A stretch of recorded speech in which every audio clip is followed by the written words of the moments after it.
What is going on, guys? So we have an exciting video here today, and I've been wanting to show a little bit more of these 1819 GTs.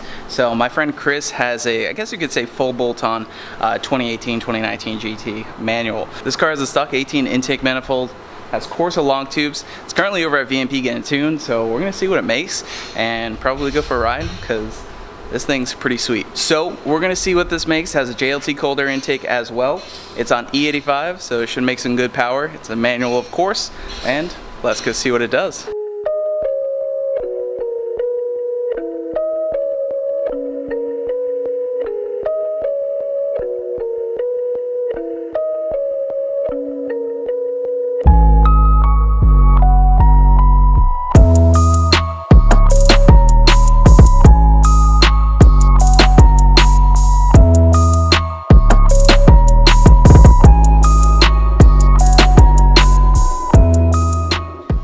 Mr. Joe, we're gonna make some power today.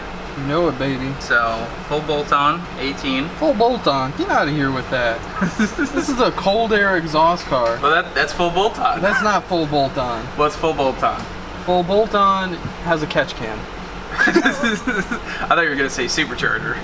No. I don't know. Like, to me, like a CJ with like a twin throttle body with like a PMOS or a JLT for the CJ, long tubes, and this has long tubes.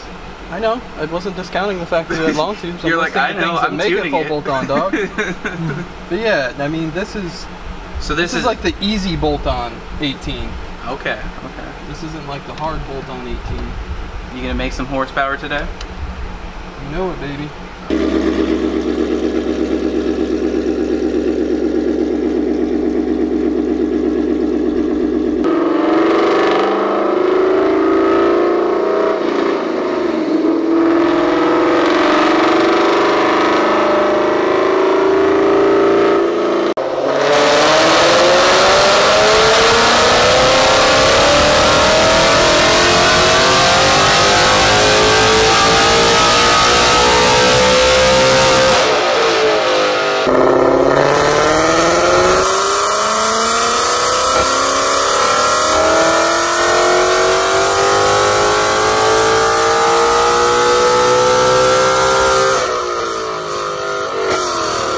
That's pretty loud. A little bit.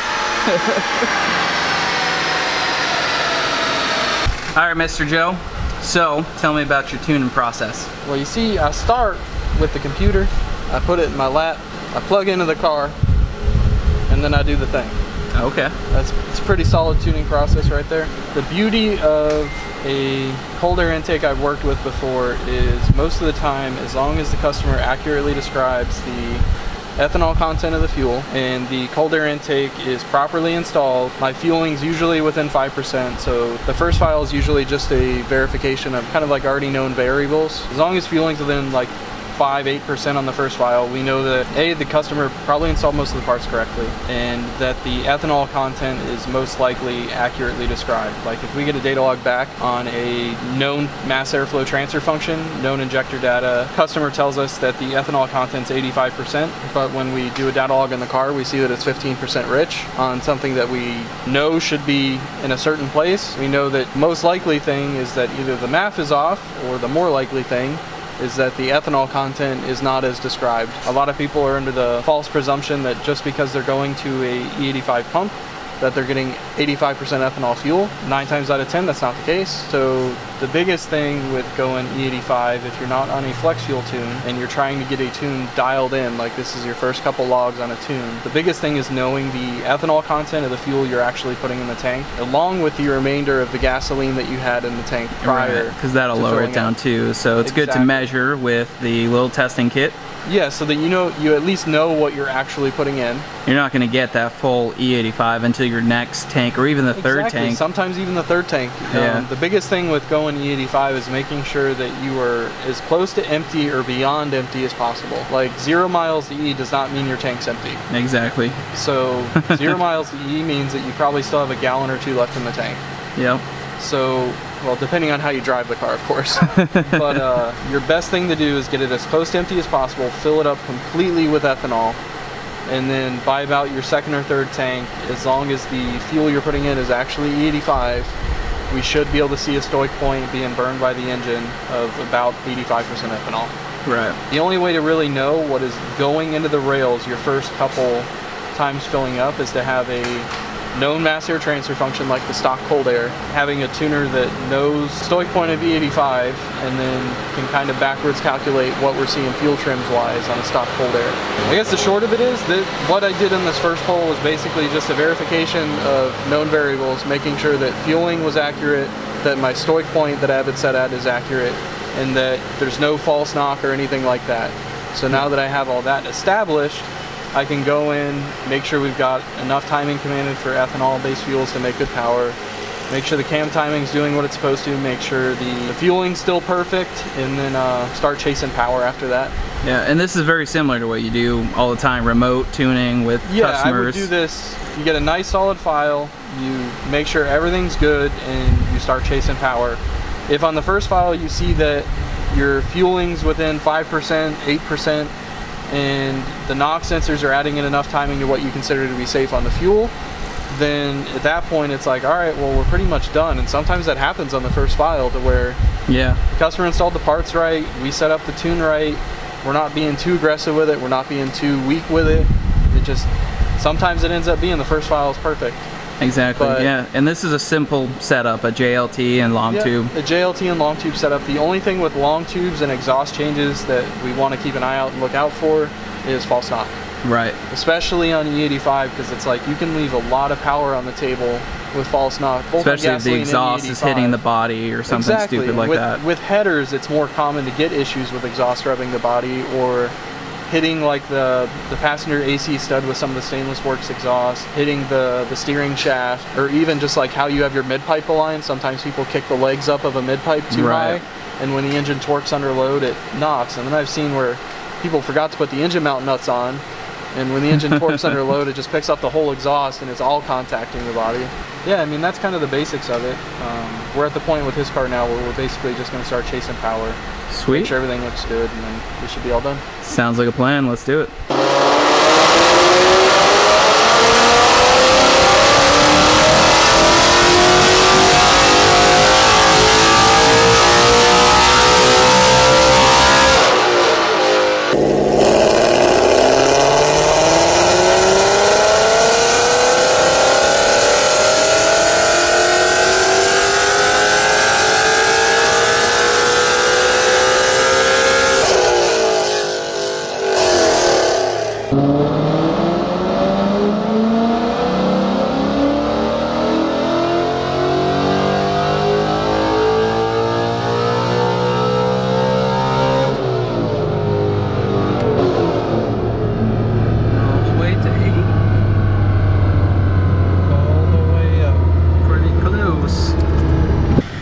Definitely some good gains everywhere, really.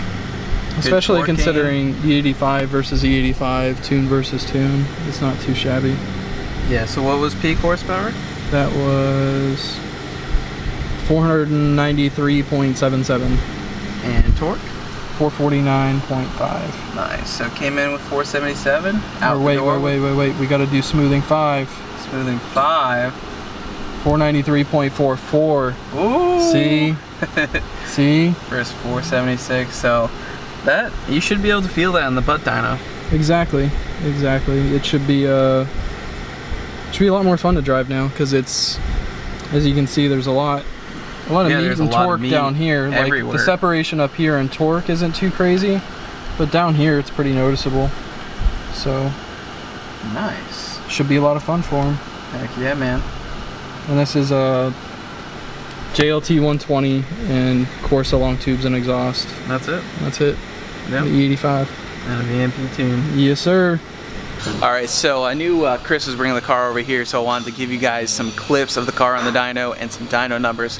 493 rear wheel horsepower and 445 foot-pounds of torque. I forget. You guys saw it already. So that's some pretty cool power. I'm going to insert some clips here of Chris driving it, and hopefully you guys like it. Alright, ride along after the fresh tune.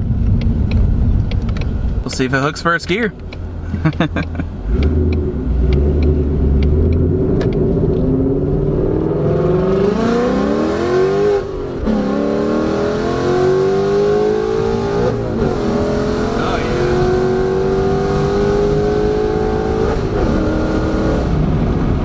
pretty hard.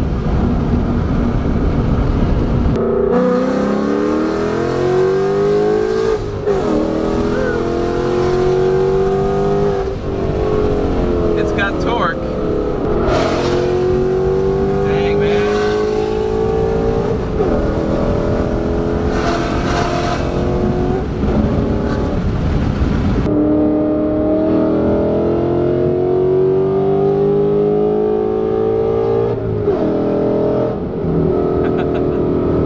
Revving up to? That was a little over 7. Crazy thing is it revs all the way to 8. Revving out to 8,000 RPMs. A very cool and simple setup on this car that can be repeated. Alright, so you guys just saw the clips of driving the car. It's a beast, and with the very long gears of the MT82 and the 1819 GT, this thing revs out like crazy and it's a lot of fun. So if you guys do have an 1819 GT, go ahead and comment down below what you guys have done to yours. I'm curious to see, you know, if you have a supercharger, if you have a stock, tuned, whatever else. This car definitely rips pretty hard. And we are also going to be doing something to the S550 that we have with the Whipple supercharger. The fuel pump actually just died, so we're looking at options. So definitely comment down below your suggestions for a fuel system upgrade, because obviously we are planning to do a fuel system at some point. So, you know, if you guys have suggestions, leave them down below, and I guess we'll figure out what we're gonna do on that car to bring it back and faster than ever. So guys, make sure you slap the like button down below. I've asked you to comment a few different things, and I'd love to hear what you guys have to say, and we'll see you guys in the next one.